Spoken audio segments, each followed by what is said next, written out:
Malawi Brief. Mwaswera bwanji omvera. Mu nkhani imene yangotipeza kumene, avitumbiko mumba komanso a Richard Chimwendo Banda amangidwa. Zambiri mu audioyi.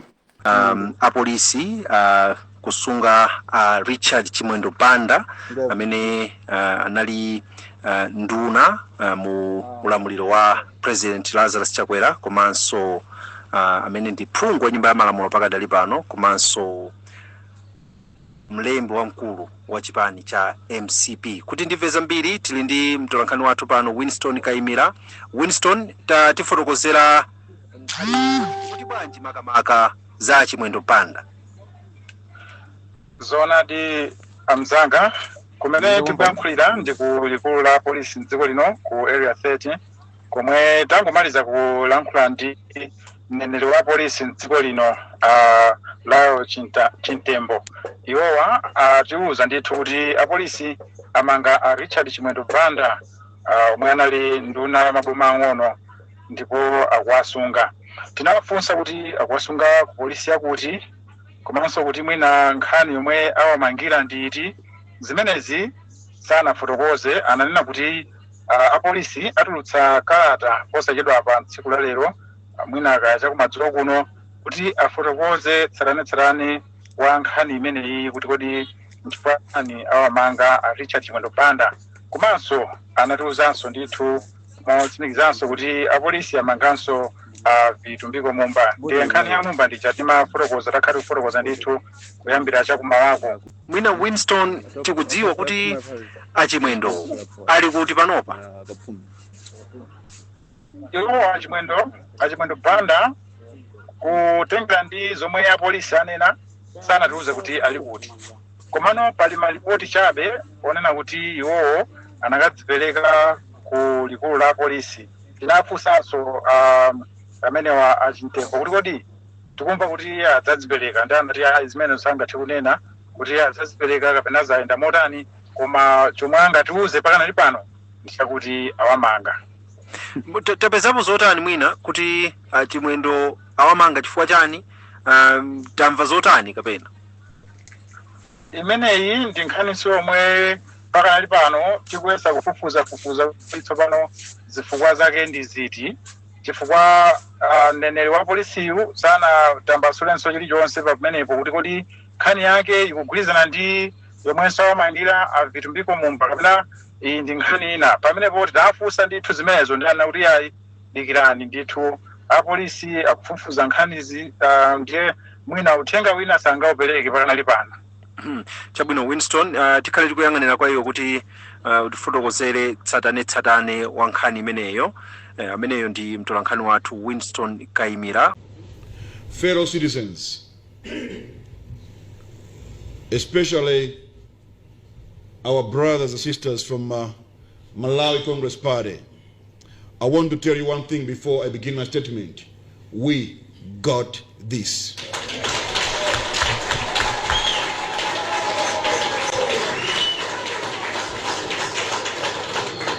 And I say it without any iota of doubt, with confidence. Yes.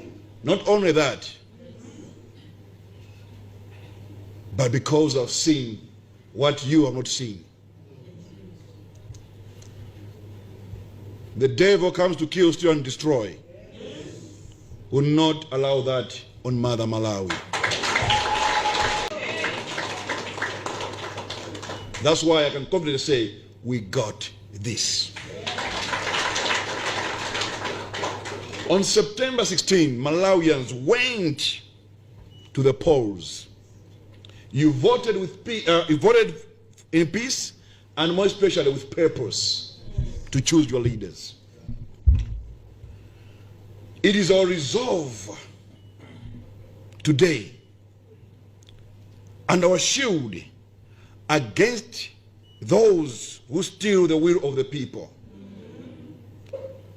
The fact that you voted in peace and with purpose, that has formed our shield and our resolve to protect the will of Malawians. Our independent teams of party agents, lawyers, forensic experts have worked without pause since elections day.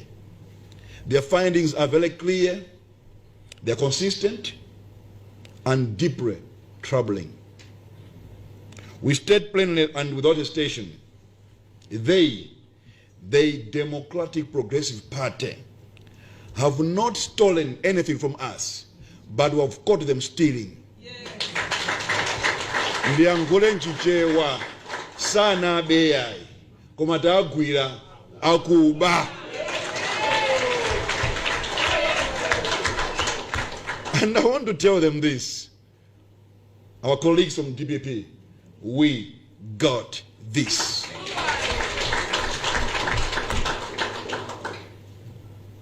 To those that try to steal their way to victory, know that we know that you know that we know your ways. I want to say that again. Know that we know that you know we know everything about your ways. This is not 2014. It's not 2009. It's not 2004. This is 2025.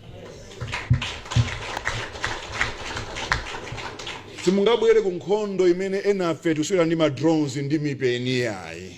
You can't bring knives to a drones fight. Never. Never. What I've said here are not slogans or empty rhetoric words. They are conclusions drawn from a body of evidence our teams have already compiled. Original polling station results forms, agent statements, time-stamped photographs, digital transmission logs, and go to Jesse. Go to you lecture English. Languages, Shasta College. Okay, kuma alemba chomwecho ndesi chichula. A good contemporaneous notes. I'm an engineer speaking figures and drawings, so please understand me. All right. And contemporaneous notes. SG mundirembere pa WhatsApp njisunga ijinyi jiroweze. I must go to the computer mulibano antaba. You know this, I believe. Okay, and from their notes, from accredited observers and party agents, the pattern is logical and traceable.